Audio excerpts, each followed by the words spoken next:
ಶ್ರೀ ಗಣೇಶಾಯ ನಮಃ. ಶ್ರೀ ಗುರುಭ್ಯೋ ನಮಃ. ಶ್ರೀ ದೇವಿನಾರಾಯಣೀಯಂ ತೃತೀಯ ದಶಕಂ ಮಹಾಕಾಳ್ಯಾವತಾರಂ. ಜಗತ್ಸು ಸರ್ವೇಷು ಪುರಾ ವಿಲೀನೇಶ್ವಕಾರ್ಣವೇ ಶೇಷತನೌ ಪ್ರಸುಪ್ತೆ ಹರೌ ಮುರಾರೆ ಮಧುಕೈಟಭಾಕ್ಯಾಂ ಮಹಾಬಲವಾಪ್ಸು ವಿಜಯ ಕ್ರತುರ್ಧೌ. ಸರಳಾರ್ಥ: ಪ್ರಳಯ ಕಾಲದಲ್ಲಿ ಎಲ್ಲ ಲೋಕಗಳು ಒಂದೇ ಸಮುದ್ರದಲ್ಲಿ ಲೀನವಾಗಿತ್ತು.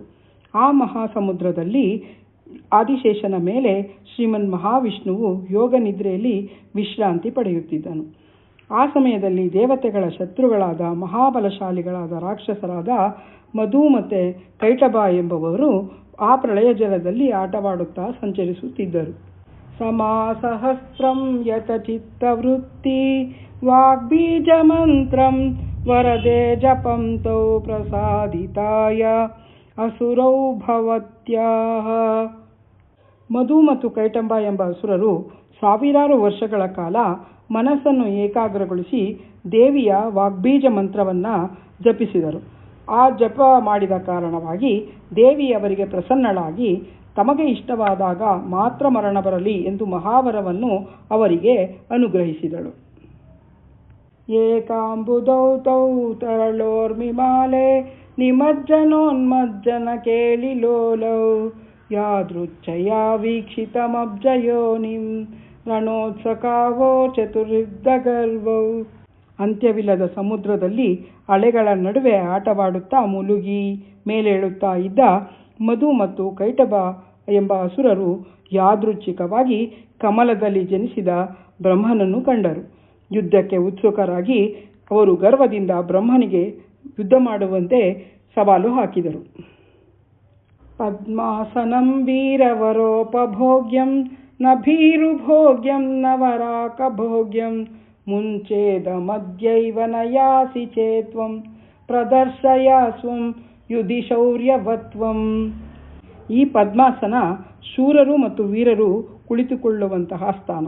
ಇದು ಭಯಪಡುವವರಿಗಾಗಲಿ ದುರ್ಬಲರಿಗಾಗಲಿ ಯೋಗ್ಯವಾದುದು ಅಲ್ಲ. ಆದ್ದರಿಂದ ಇದನ್ನು ತಕ್ಷಣ ಬಿಡು, ಇಲ್ಲದಿದ್ದರೆ ಯುದ್ಧದಲ್ಲಿ ನಿನ್ನ ಶೌರ್ಯವನ್ನು ತೋರಿಸು ಎಂದು ಹೇಳಿದರು.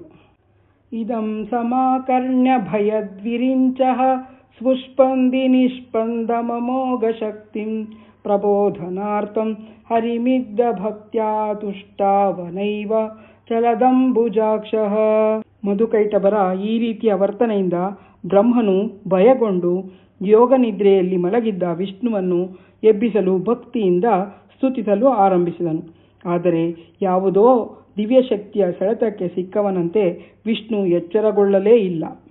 ಸ್ಪಂದತಾ ತ್ವಸ್ಯ ಕಯಾಪಿ ಶಕ್ತ್ಯಾ ಕೃತೇತಿ ಮತ್ವಾ ಮತಿಮಾನ್ ವಿರಿಂಚಃ ಪ್ರಬೋದಯೇನಂ ಹರಿಮುಕ್ತಂ ಹರಿಮೇವ ಮುಕ್ತ್ಯಾ ಸ್ತೋತ್ರೈರ್ವಿಚಿತ್ರೈರ್ ಭವತಿ ಮನೌಷಿತ್. ಬ್ರಹ್ಮನ ಪ್ರಾರ್ಥನೆಗೆ ಸ್ಪಂದನೆ ಸಿಕ್ಕದೇ ಇದ್ದಾಗ ಬ್ರಹ್ಮನಿಗೆ ಅರ್ಥವಾಯಿತು, ಈ ವಿಷ್ಣುವನ್ನು ಯಾವುದೋ ಶಕ್ತಿ ನಿದ್ರೆಯಿಂದ ಕಟ್ಟಿಹಾಕಿದೆ ಎಂದು. ಆಗ ಬ್ರಹ್ಮನು ದೇವಿಯನ್ನ ಅದ್ಭುತವಾದ ಸ್ತೋತ್ರಗಳಿಂದ ಸ್ತುತಿಸಲು ಆರಂಭಿಸಿದನು. ನುತಿ ಪ್ರಸನ್ನಾಬ್ಜವರಸ್ಯ ತೂರ್ಣಂ ನಿಸ್ವೃತ್ಯ ವಿಷ್ಣು ಸಕಲಾಂಗತ್ವಸ್ತ್ವಂ ದಿವಿ ಸ್ಥಿತಾ ತಕ್ಷಣಮೇವ ದೇವೋ ನಿದ್ರಾ ವಿಮುಕ್ತ ಹರಿರುತ್ತಯೇ ಭೂತ್. ಬ್ರಹ್ಮನ ಸ್ತುತಿಯಿಂದ ಸಂತುಷ್ಟಳಾದ ದೇವಿಯು ತಕ್ಷಣ ವಿಷ್ಣುವಿನ ದೇಹದಿಂದ ಹೊರಬಂದಳು. ಆ ನಂತರ ವಿಷ್ಣುವಿನ ಯೋಗ ನಿದ್ರೆಯಿಂದ ಎಚ್ಚರಗೊಂಡು ಎದ್ದನು. ಅತೈಷ ಭೀತಂ ಮಧುಕೈಟಭಾಪ್ಯಾಂ ವಿರಿಂಚಿಮಾಲೋಕ್ಯ ಹರಿರ್ಜಗಾದ ಅಲಂಬಯಾನೇಹಮಿಹೌ ಸುರಾರಿ ಹಂತಾಸ್ಮಿ ಶೀಘ್ರಂ ಸಮರೇತ್ರ ಪಶ್ಯ.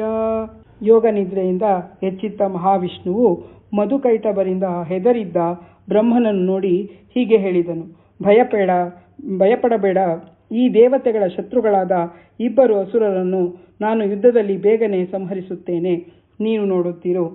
ಏವಂ ಹರೌ ವಕ್ತರಿ ತತ್ರ ದೈತ್ಯೌ ರಣೋತ್ಸುಕೈ ಪ್ರಾಪರುತ್ತರಿದ್ದ ಗರ್ವೌ ತಯೋರವಿಘ್ನಾಯ ಬಲಂ ಮುರಾರಿ ಯುದ್ಧೋದ್ಯತೋ ಭೂಧಜ ರಕ್ಷಣಾರ್ಥಂ.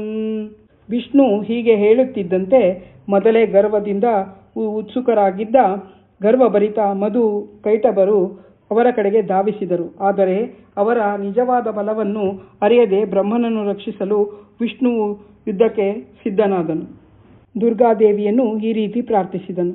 ಬಿಭೇಮಿರಾಗಾದಿ ಮಹಾರಿಪುಭ್ಯೋ ಜೇತುಂ ಯತಿಷ್ಯೇಹಮಿಮಾನುಷು ಶಕ್ತಾನ್ ತದರ್ಥ ಶಕ್ತಿ ಮಮ ದೇಹಿ ನಿತ್ಯಂ ನಿದ್ರಾಲಸೋ ಮಾಚ ಭವಾನಿ ಮಾತಾ.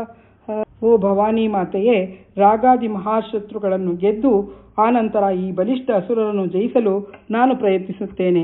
ಆದ್ದರಿಂದ ಅವರನ್ನು ಸಂಹರಿಸಲು ಬೇಕಾದ ಶಕ್ತಿಯನ್ನು ನನಗೆ ಕರುಣಿಸಿ ನನ್ನನ್ನು ಕಾಪಾಡು ಎಂದು ವಿಷ್ಣುವು ಪ್ರಾರ್ಥಿಸುತ್ತಾನೆ. ಯದಕ್ಷರ ಪದ ಭ್ರಷ್ಟಂ ಮಾತ್ರಾಹೀನಂಚ ಯದ್ಭವೇತ್ ತತ್ಸರ್ವಂ ಕ್ಷಮ್ಯತಾಂ ದೇವ ನಾರಾಯಣಿ ನಮೋಸ್ತುತೆ. ಸದ್ಗುರು ಚರಣಾರವಿಂದಾರ್ಪಣಮಸ್ತು. ಮೊದಲೆರಡು ದಶಕಗಳ ಪ್ರೋತ್ಸಾಹದ ರೀತಿಯ ಈ ದಶಕಕ್ಕೂ ಸಹ ಪ್ರೋತ್ಸಾಹ ಸಿಕ್ಕುತ್ತೆ ಅಂತ ನಂಬಿದ್ದೀನಿ.